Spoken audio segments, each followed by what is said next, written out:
Welcome to episode 28 of the Current Backloggers. The date is August 20th. I'm your host, KCP, and it's just me today. Um, so, I don't know how to tell you guys this, but when we had Carrot on last week, our first guest, that video got more views in 2 days than the previous video with me and Cody G, your normal co host. So, what I'm trying to say is Cody is no longer a co host because I realized he was what was holding us back, and I feel like that's about as much evidence as you need. It's a pretty drastic jump for one video.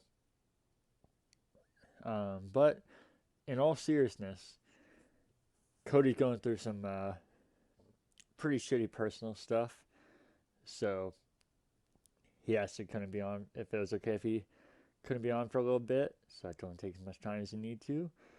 So give Cody some love because he could definitely use it, and he'll be back on soon, and maybe even by next episode. But if not, he'll be around soon. Until then, I'll be doing some solo stuff, or if I can find some people that want to do it with me, like Carrot did last week. I know a few other people have talked about wanting to do it. Then might have some other special guest on. But for tonight, it's just me, and I think what I'm gonna do tomorrow or today, by the time you're listening to this, is do something a little different than what I've done recently, and that's stream a whole lot tomorrow or today. Sorry, but we'll see if I stick to it. But that's what I'm thinking right now, and I don't have any particular game in mind. What I'm actually thinking is using streaming as an excuse to be able to do the show I discussed a few times where I just talk openly about whatever's on my mind, politics, social issues, not intentionally controversial stuff, but doesn't make anything's not controversial anymore. And so I was thinking instead of starting a separate show, that I want to get more into streaming, and I feel like that would give me something to talk about, and hopefully if people keep watching and gain a bit of an audience streaming, it can be a conversational thing, and we can go back and forth, and people can say what's on their mind, because I don't want to just be something where I'm preaching. I do want to be able to say what's on my mind, and I feel like I don't get to say a lot of things that's on my mind because I have such different views than everybody, and it's so easy to get canceled. Not that we're big enough to get canceled or anything, but even people in real life just treating you different or ending friendships or relationships with you. So I don't know. It's just something that I've been thinking about and felt like that might be a good avenue to do it. And that doesn't mean that anytime I stream, it's gonna be that. There'll be definitely times where I stream a Madden thing, and that'll be the focus, or there'll be a new game that I want to show, or if I keep up with streaming, I'll want to try and eventually be able to use it to where it makes sense for current backloggers as well, and be able to beat games while I'm streaming. So that kind of stuff, I feel like those, not episodes, whatever you want to call them, those streams will be more gaming or general discussion centric, or not even really discussion sometimes, kind of just gameplay. Or if maybe we're discussing some particular on the podcast and go to play it, it'll just be more straight up of that. But on days like tomorrow, if I do it, there's not a game I have in mind, and if I stream all day, I feel like I might just use that as an excuse to be able to talk about all of the crazy stuff on my mind, and hopefully, if people are watching, they can add to it, or we can go back and forth and start some conversation. And I don't know if I'll put all of them up as YouTube videos, especially if it is an all-day thing when I do these. But I'll probably try and put some of them on YouTube, especially if it's something like that where it is a lot of things on my mind. Because even though I do want to start discussion, it's not just to say something crazy or controversial to get views. Not that we would get it with how small we are, anyways. But so even though I'm not doing that, it would be nice to have videos to be able to reference and to see what my opinions were at the time and see if they differ or just see how they look with time passing.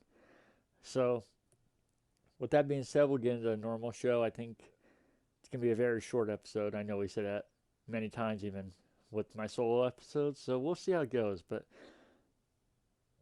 I feel like this is going to be a very short episode, which is even more reason if you want to tune in tomorrow, or if I end up uploading that video, watch it, then you'll have more content. But I can just start with what I've been up to.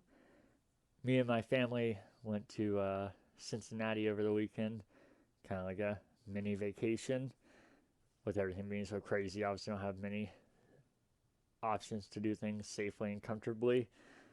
So this was kind of a nice middle ground to be able to get out for a little bit. And I love Cincinnati. We went to Kings Island, which is an amusement park in Cincinnati, Ohio. Actually, Mason, Ohio, but everybody calls it Cincinnati because a lot of people don't know it's technically in Mason. But it's a fantastic theme park. It's actually my favorite that I've been to. I haven't been to a ton, I'll be honest. I go to theme parks a lot, but it's usually the same few. But theme parks are one of my favorite things. So Kings Island's always fun. They have a new roller coaster since I've been there called the Orion. It was super fun, but well, first off, you obviously had to wear a mask the whole time we were doing that and all that jazz. But it kind of sucks when you're in that kind of heat and that's happening. They were super anal there, so even if you took it off for a second or something, then they were, oh, make sure you have it up. But as long as you had food or drinks, then they didn't say a word to you. And we had the food pass, which it gives you food every hour, so that wasn't really the biggest issue for us. But the bigger issue was it was super hot, but then randomly it would start pouring. But it was never lightning, so thankfully they didn't shut the rides down. But that made for some crazy ass rides. It was the first time we went on Orion, the first time ever. And it was the first ride we did when we went there. It was absolutely pouring. We got the front row in the roller coaster. I was so excited. It was fun. But it feels almost like you're getting hit by airsoft BBs every second. Not quite that bad, but it's pretty close. So my face was pretty much just like sideways the entire time.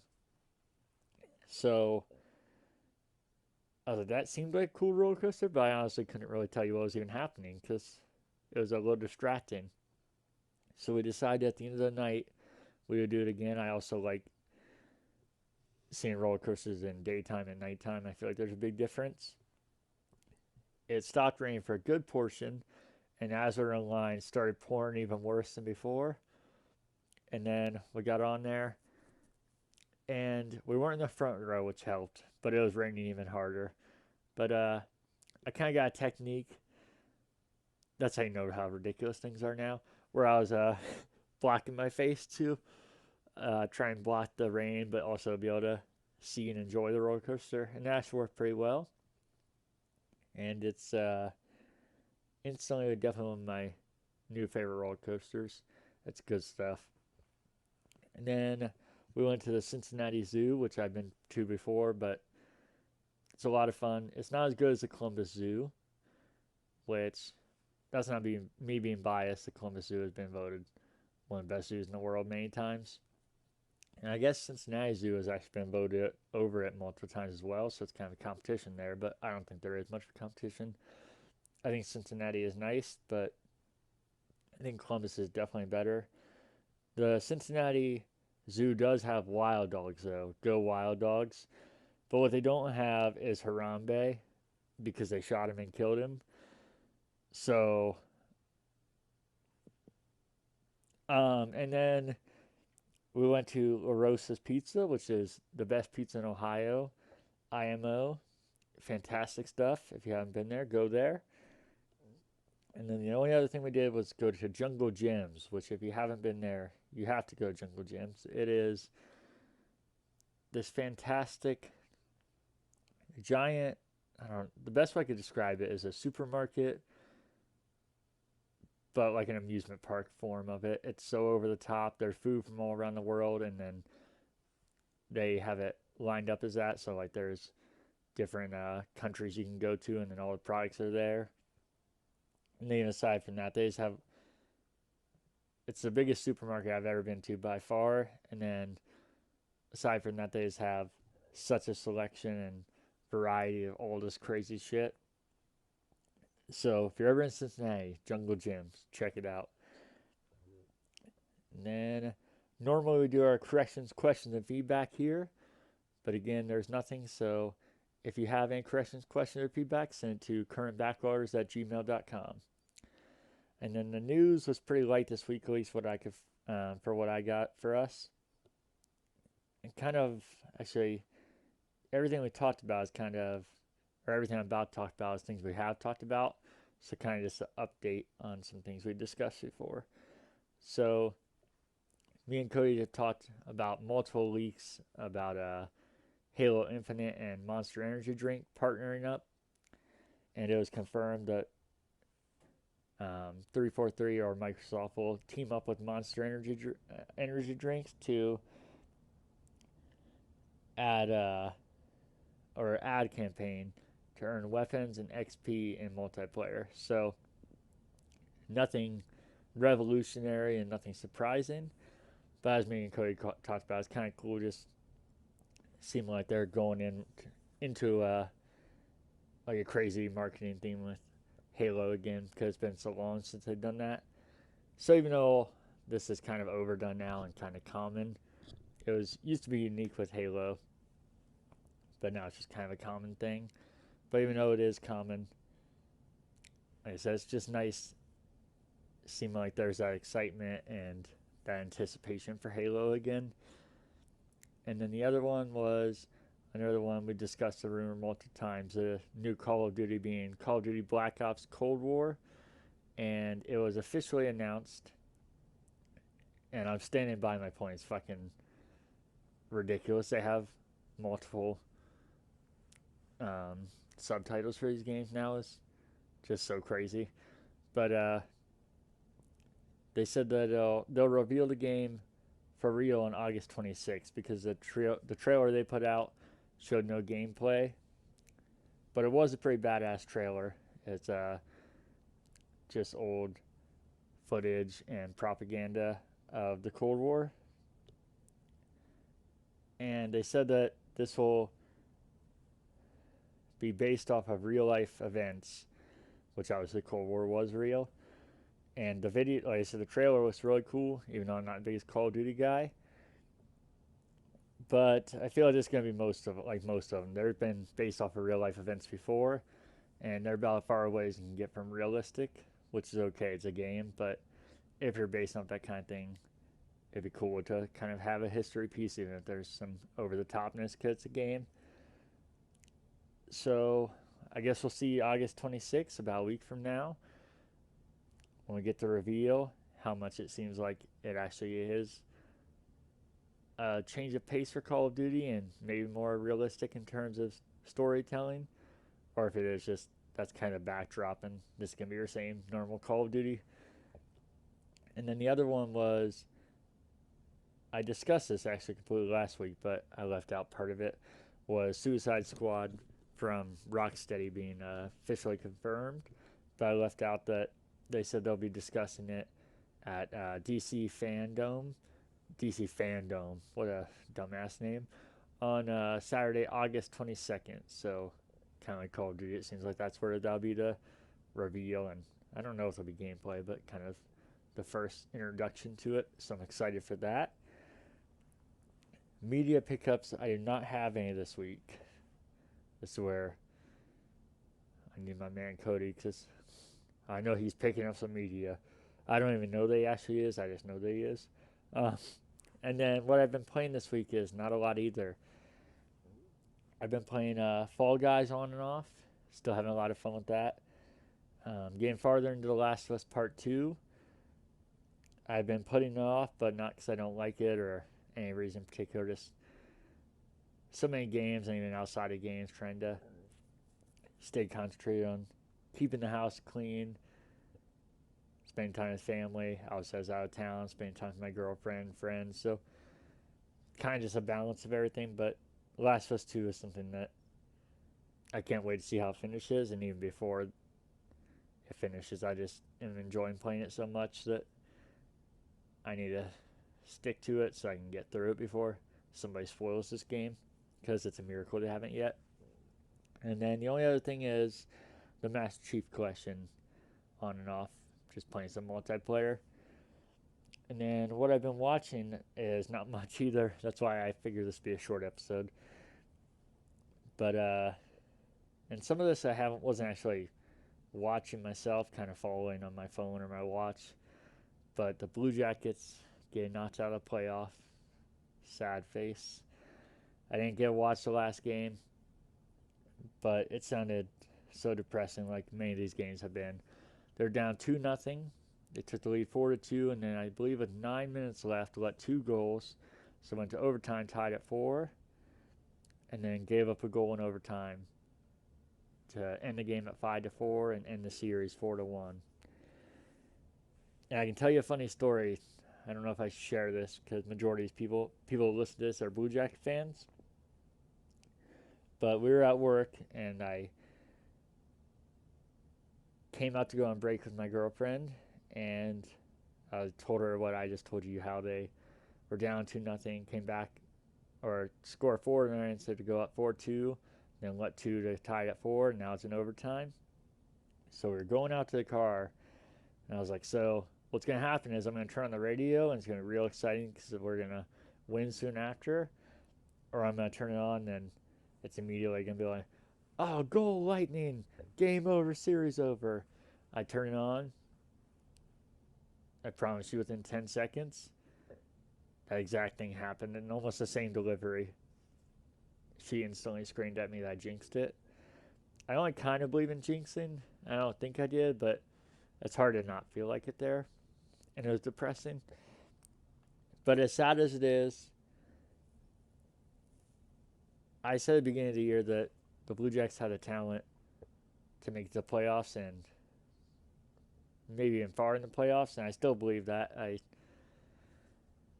feel like it was a combination of things. I think there's definitely some bad calls, but I don't think that's what lost the entire series. I'm not blaming the refs. I think it was that.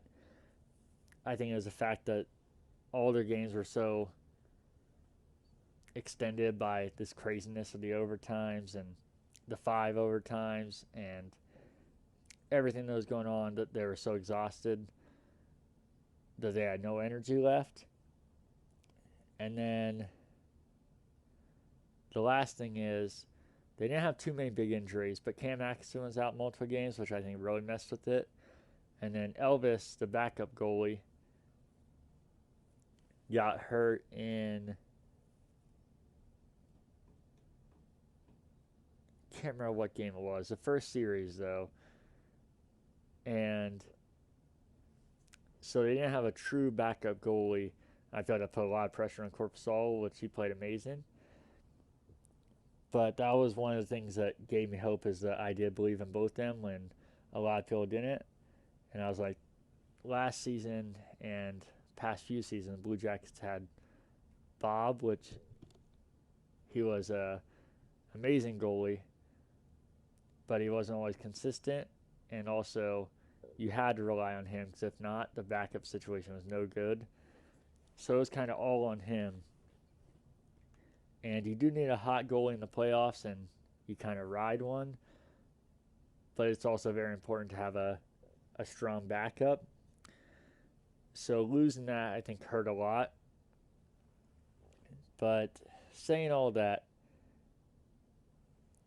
like I said, I think this season, not a success, but definitely way better than most people's expectations. when I said that at the beginning of the year, everybody made fun of me, including most Blue Jacket fans, and everybody thought there was no chance. And I didn't just say because I'm a Blue Jackets fan. I gave many reasons why I thought it, and many of those reasons happened. But yeah, as depressing as that is,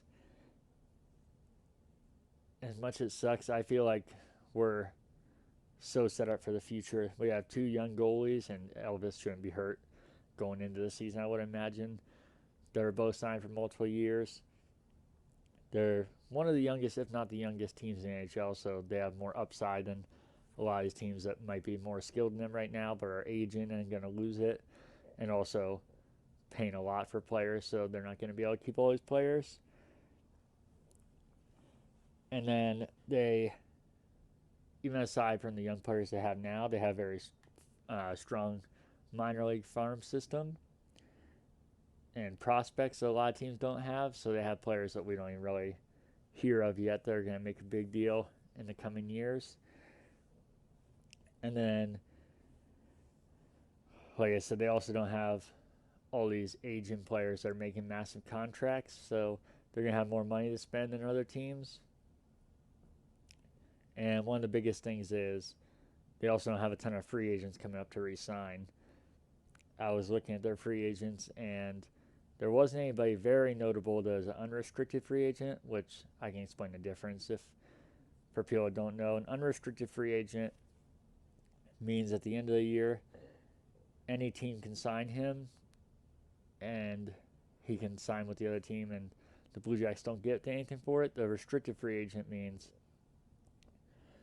the Blue Jackets in this scenario are the first team to get a chance to sign him. And a lot of people are okay, but a lot of people are like, okay, well, sure they might have the first chance to re-sign him, but people don't like Columbus, which is true a lot of time in hockey, which is nonsense, but it is true. So they're like, well, he's obviously not going to re-sign with us.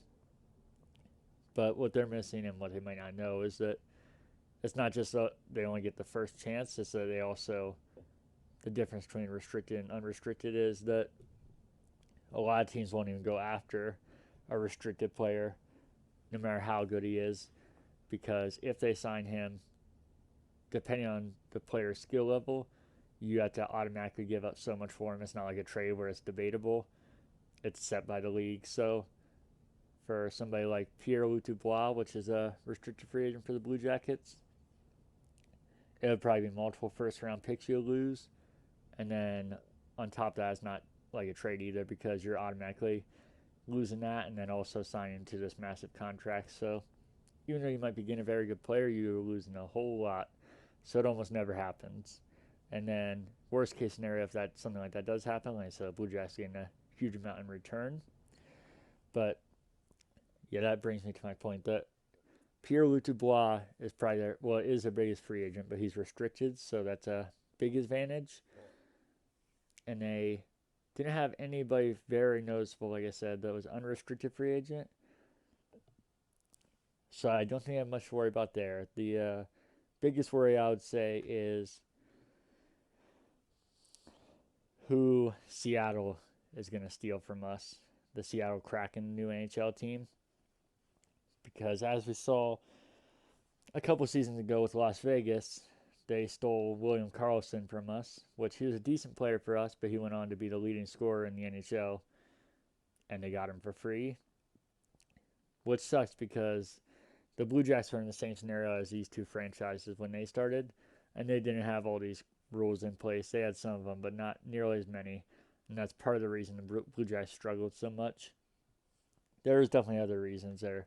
Some of it was Blue Jackets' fault. They took some of the wrong players. They weren't well managed. But a big part of it had to do with the NHL's rules, and that's why they've made these changes to make it so teams can come in and compete easier. But it fucking sucks when these teams get taken from our team that's consistently struggled, and everybody makes fun of us. Like, yeah, but this team just came in the league, and look how good they're already doing. The Blue Jays have no excuse, but they're ignoring history and how the league used to work. So I think that's a question mark. That's something that every team has to deal with. It's not just the Blue Jackets I'm just looking at from our lens. But I think we're set up for the future, and I'm excited. And then the other thing is the Reds, which again, they're not playing up to their potential. Starting pitching is, I think, easily best in the league. The offense is good enough to be at the top of the league, but so inconsistent. The bullpen is fucking horrendous with a few exceptions. So they're about 500 right now, which is entirely better than they've been for about 6 years, which is exactly what I said. But even though I'm a Reds fan and Blue Jays fan or whatever, I always try and be honest. And for the last 6 years, I said this. I hope the Reds do good, but I didn't have any confidence they would, and I thought they'd be terrible. And they have this year. I said that I had more hope than I had in past 6 years, and I thought they could potentially be very good. And they've shown the potential for that, even though they're not bad and they're better than they have been.